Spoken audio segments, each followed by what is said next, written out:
So you want to move to Japan and finally be the main character in your own anime.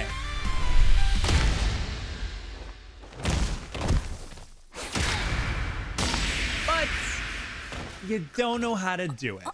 I moved to Japan on my own at 25 and went through these struggles. I didn't even know Japanese apartments don't come with lights. But now I have permanent residence, a community of friends, and my apartment even has lights. So today I'm giving you what I wanted, the clearest 1, 2, 3 on how to move to Japan. 1, all the prep before you fly. 2, your first 2 weeks after landing. And 3, how to actually thrive here. Let's figure out how to actually get your anime adventure started.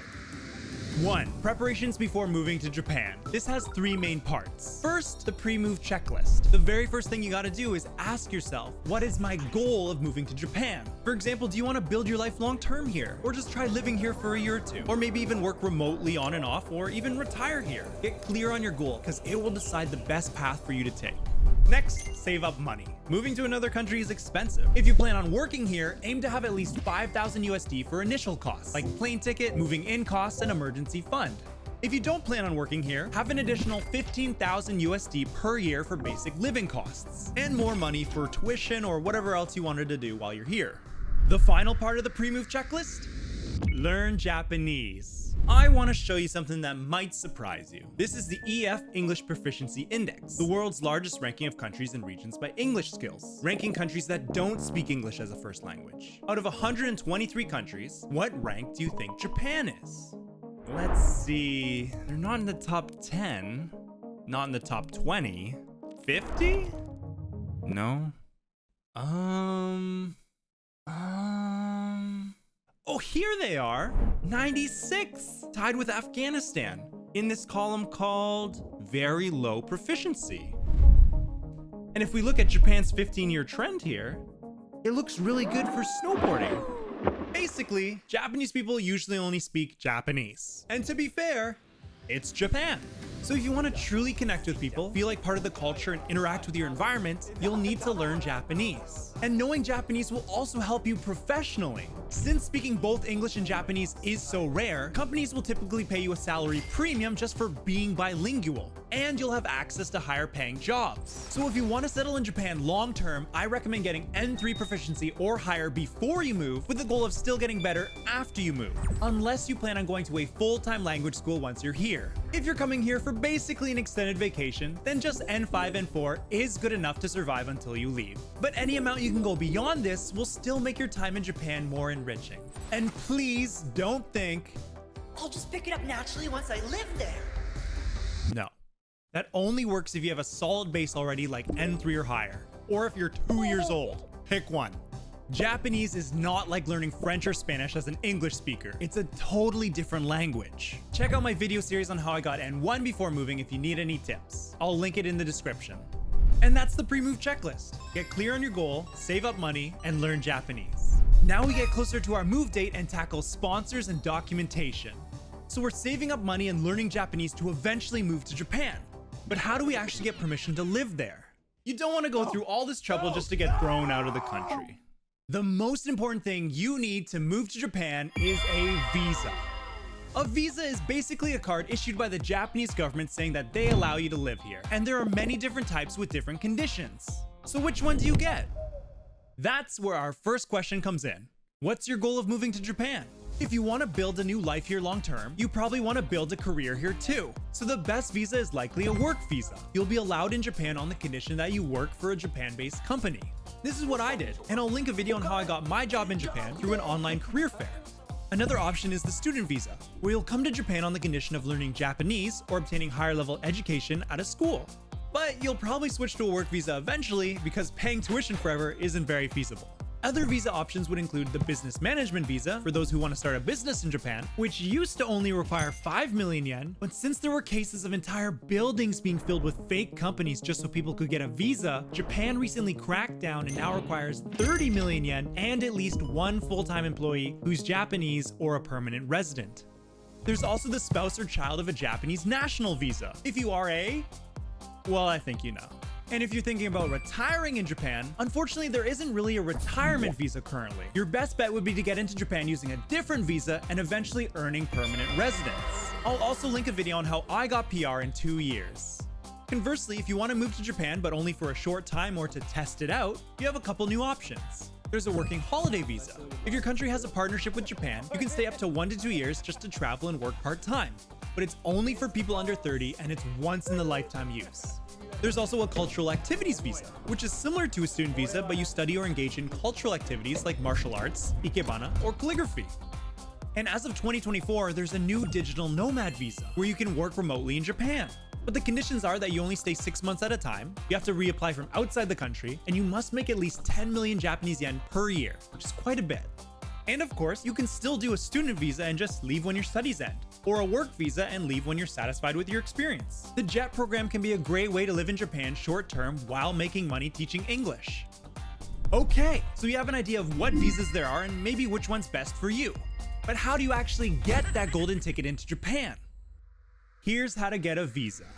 First, get a sponsor. A sponsor is a Japan-based organization that essentially invites you to come to Japan. If you're aiming for a work visa, your sponsor would be the company that hires you. For a student visa, it would be the school that accepted you, and so on. These visas are exceptions. You don't need a sponsor, you just apply and submit the required information yourself. Once you secure a sponsor, they will apply for a certificate of eligibility for you, also known as a COE.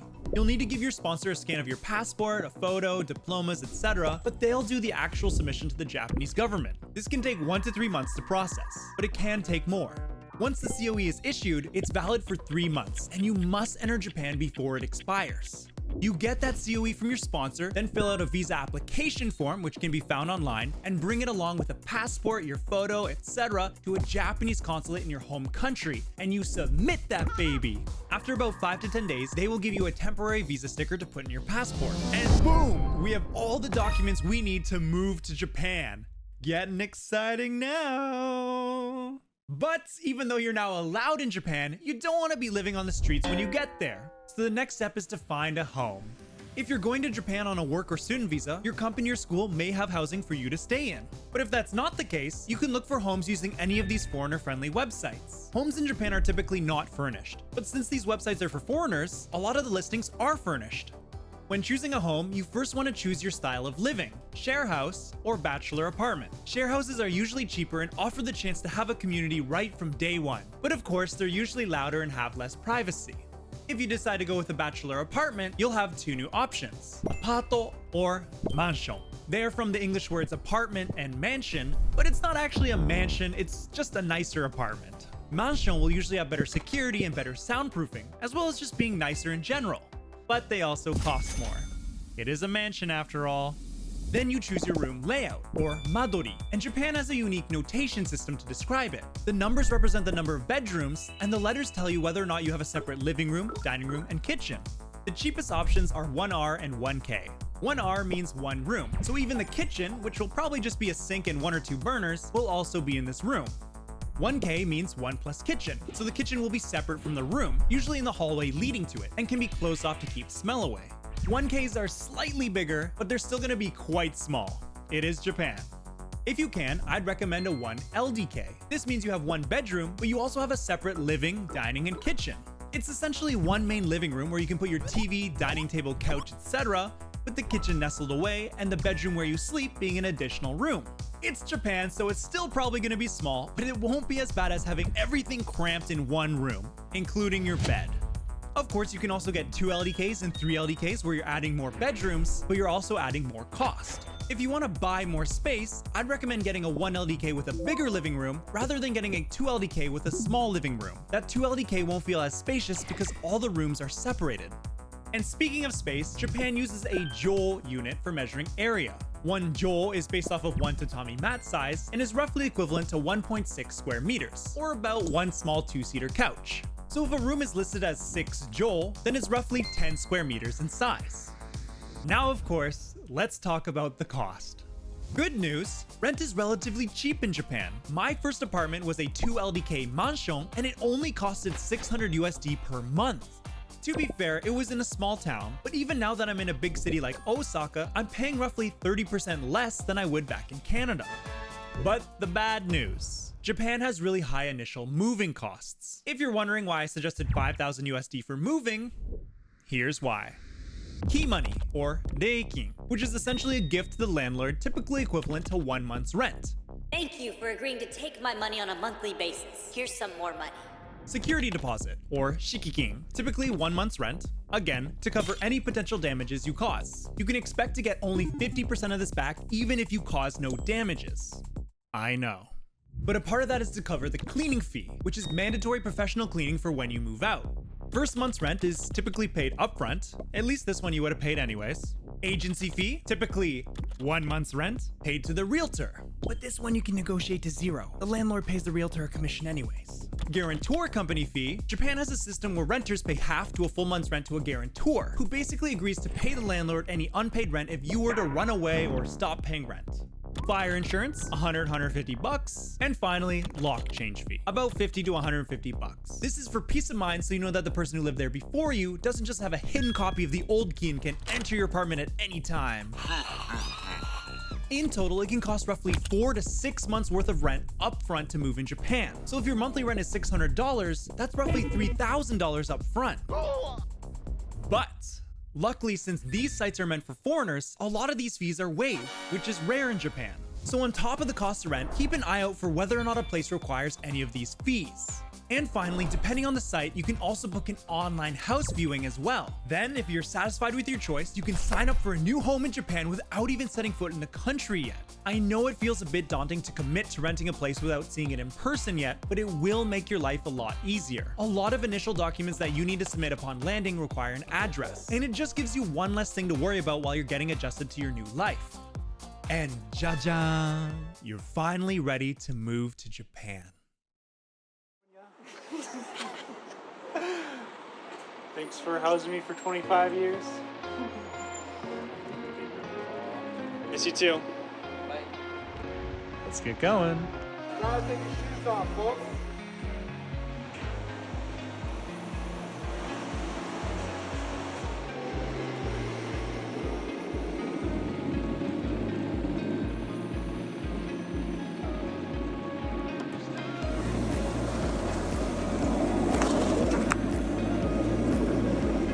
So you're in Japan now. You've done the toughest part. But you still need to settle in and thrive in your new life. Here's what your first 2 weeks in Japan should look like. Remember that temporary visa sticker you got in your passport? Upon arriving at a major airport in Japan, present that sticker and your COE and they'll issue you your real residence card. You're an official resident of Japan now. Woo! While you're at the airport, pick up a SIM card. This will make your life a lot easier until you get a real phone plan. You'll always have access to Google Maps and messaging services, so you'll never be stranded. Arrive to your place and drop off your bags. You've made it to your new home. But why is it so dark? Your apartment should already have electricity, but you may notice you're missing lights, like I was. In Japan, they have this sick practice of taking the room lights with them when they move. I couldn't believe it. What kind of apartment doesn't come with lights? It's probably because they're fancy remote control lights, and some are fancier than others, so people like to keep their own. Boom, bitch. We're living not in the Stone Age. If you're missing them, pick up some new ones from the nearest electronics store. But you may notice that your showers are cold, the gas stove doesn't work, and there's no internet. So while we do have a new appreciation for modern technology, let's figure out how to get it back. With the new apartment, you should get a starter manual that lists which electricity, gas, and internet companies you can use there. Electricity should already be connected, but you'll need to contact the provider to send you bills. And make sure you look carefully in the mail. Sometimes Japanese bills can look like regular letters, so I was throwing them out and eventually had my power cut off. So yeah, don't do that. Water should be the same. It should be running, but you'll need to contact the local water bureau, or Suido-kyoku, to have your bills sent. Gas and internet are the time-sensitive ones, because you'll need someone to come in to set them up, and in the meantime, you can't use them. Contact one of the listed gas companies and set up an appointment for gasu-kaisen. It'll usually take about 1 to 3 days for them to come, and you'll need to be there. In the meantime, enjoy konbini dinners like I did. Internet can take a long time, like weeks, so contact them as early as possible and get that clock ticking. Good thing I told you to get that SIM card. Next, now that your room's bright, you may notice that there's a lack of furniture. If you want to buy new, Nitori is the IKEA of Japan. They have a lot of good items for reasonable prices. just no ice cream and hot dogs. But they're what I used. But I didn't realize it can take weeks for things to come in, so I was using the cardboard boxes from my new lights as a coffee table for a while, so order as soon as possible. Other options include buying secondhand from places like Hard Off and Treasure Factory, or from Facebook groups like Sayonara Sales, where expats who are moving out of Japan need to get rid of their stuff. Everything is usually really cheap. My friend also used a company called Am's Lease, where you can rent a full set of furniture and they'll drop it off and pick it up when you move. He said the quality wasn't super high, but the service itself was good. Okay, our home is on its way to being set up, but we still need to get ourselves set up. The first step is getting a hanko, which is a stamp that you'll use as a signature to stamp a lot of important documents, including those needed to open a bank account. Order a custom one online or in a shop with your last name in katakana. For example, if your last name is Smith, then Smitsu. Now, we know where we live, but the government still doesn't know. So we need to register our new home address at City Hall. Or if you're in a big city split by wards, the ward office. This is called Tokuyuu todoke, and you must do it within 14 days of moving to Japan. They'll print your address on the back of your residence card. And you'll get a My Number, which is like a SIM card number that you'll need for future government services. Speaking of which, we'll use it right now. While you're at your city hall or ward office, you'll also apply for health insurance. Unless you work for a company, then they handle it. Now the fun part, the Japanese phone number bank account paradox. You may have heard people say they've gone to a Japanese phone provider and were told they need a Japanese bank account to sign up. So they went to a Japanese bank and were told they need a Japanese phone number to open an account. So what the heck do you do? It's actually pretty simple. Use the temporary SIM card that I told you to get. You're welcome again.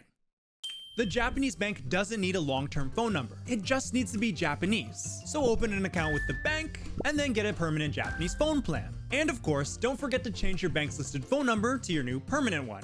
And you're done. With your new home and yourself all set up, you're now ready for your new life in Japan. But all of this does not matter unless we can do step 3, how to thrive in Japan. First, get these 3 things. Line. It's Japan's main messaging service, so download the app and create an account so you can connect with new friends. PayPay. It's Japan's version of e-transfer or Venmo. It's how you'll send and receive money to split bills with friends. And finally, an IC card like Suica or Ikoka will help you take public transport in Japan without having to buy a ticket every time. Just tap and go. You can also add an IC card to some phones' wallet apps, so you can just tap your phone. Now, in terms of enjoying your new life, maybe you're thinking, I'll know how to have fun in Japan, don't worry. fair enough, but eventually you'll get used to going to karaoke, anime goods stores, and eating sushi. You want a fulfilling, long-term lifestyle. And the best thing to do to have a fulfilling lifestyle? Feel part of a community. Even if you have some contacts in Japan before moving, you probably have a lot less friends and family here, so it's easy to feel isolated. I recommend Meetup. It's a great app for finding local social events in your area, like language exchanges, board game nights, sports, bar socials, etc. And it has a nice balance of international and Japanese people. But if you're in a small town that doesn't have a lot of meetup events, like where I started, try joining your local gym or looking for local clubs online. I met a lot of people at my gym. Someone helped me train, another introduced me to her son, another I started playing weekly badminton with. You just need to get started for the network to start growing. But of course, to better connect with these communities in Japan, what do you need? Better Japanese. Continue to learn the language by going to social events where you're forced to use it, taking classes or hiring a tutor, and of course, studying by yourself. Yes, you'll learn slowly through immersion if you studied properly up until now, but actively learning will speed it up exponentially. Trust me, you will not regret any effort you put into learning Japanese. And finally, consider applying for permanent residence if you're serious about staying in Japan. It will give you a lot more flexibility about what work you can do and not needing to worry about whether or not you can renew your visa. And a final note, even if you don't plan on staying forever, please don't act like Japan should adjust to you. Japan may seem too stiff in their adherence to the rules, but it's also what makes it clean and peaceful to live in. Respect their culture and show an effort to learn their language. Then bring your unique individualism. Let's create a positive image of foreign residents in Japan together. Tokuyuu out.